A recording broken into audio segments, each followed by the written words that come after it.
So as you can see, we are in the city of Ganga, and we have the mighty Ganga flowing right next to me right now. So Ganga is also called, the word Gyan Ganga. Ganga is, I think, the flow of knowledge. What better city to start this amazing discussion on the epic scripture of Sri Bhagavad Gita. So before we start delving into the chapters of Bhagavad Gita, before we start exploring or investigating these shlokas of Bhagavad Gita, which can be life-changing, life-altering. By the way, taking a dip in the Ganges is also life-changing. It's an experience. I don't know. I think when you have reverence for something, anyways, the experience kind of is, like zillion times more. It kind of touches your soul. But also there's something in this energy, in this place. Even if you're sitting for the Ganga Aarti or just taking a dip in this water, this refreshes you up till the soul, not just the body, but I think everything. Your mind gets refreshed. You just, I think I experienced that. So yesterday. Before we start delving into the shlokas, one share something which I also heard from Gurudev Shri Ravi Shankar Ji when I started getting interested in Bhagavad Gita. My journey with Gita actually started with his discourses, and the ones that I heard live were on the later chapters. Every chapter that he spoke about, especially when I heard him saying it in person, it was life-altering. It was really life-altering. The beauty about Gurudev is that he just gives you the essence. He just, just with his words and with his presence, he just makes that shift inside you. But I think you also have to kind of, Gyan is something. It's not just information, right? Knowledge is when you start living it.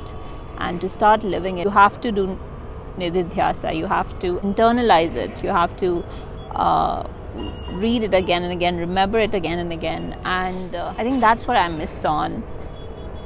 Plus, I've started with the later chapters.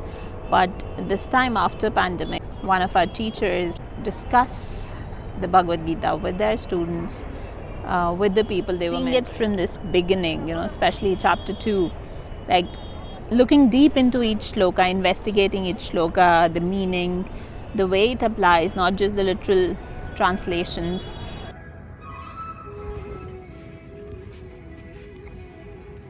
When Gurudev started the commentary for Bhagavad Gita, which I heard for the first time,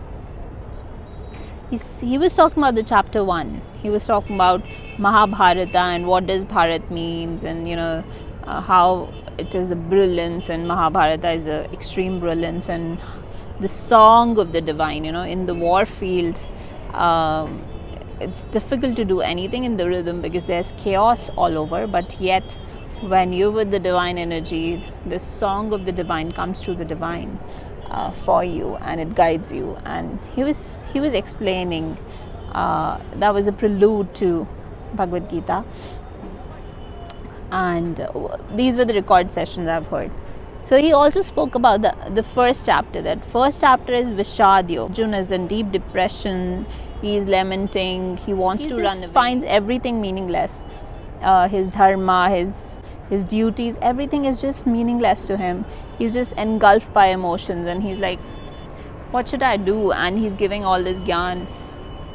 So he is in completely Vishad Yoga, completely just wailing and crying and bawling and in front of Krishna and saying that it's better that I die than doing all of this. So, what Gurudev said was that all these 18 chapters of Bhagavad Gita are stages in a life. Sometimes when you go through this Vishad Yoga in life, you go through problems and you hit problems and you don't know what to do, and you're like in a deep state of despair, depression, sorrow, and then how this knowledge enters your life, how this knowledge saves you, and it takes you to the next chapter of Sankhya Yoga, where you're given the knowledge, and then third chapter of Karma Yoga, where you're inspired to do action, to get into chapter action. By chapter, he says that these are the different chapters that open up in a sadhak's life.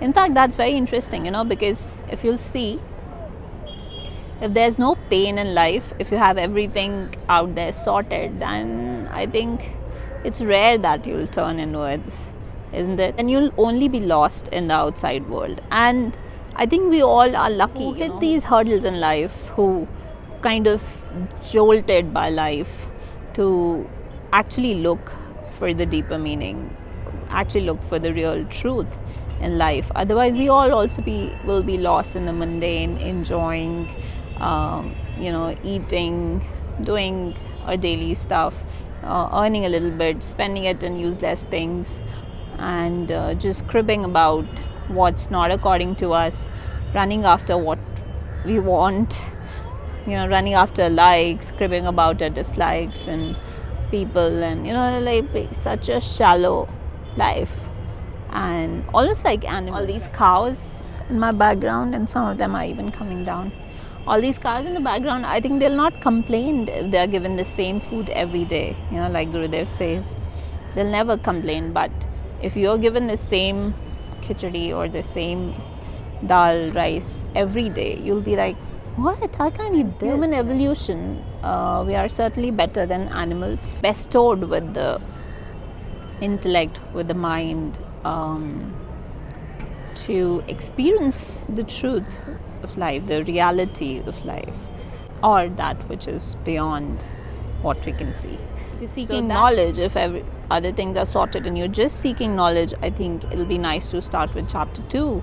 If you're in a depressive state, it'll be nice to start with chapter 1, because you see him making the same complaints, you see him making the same rationale that we make, the same questions are coming to his mind. How can my own people turn against me? So just figure out which chapter you are in your life, and it'll be really interesting.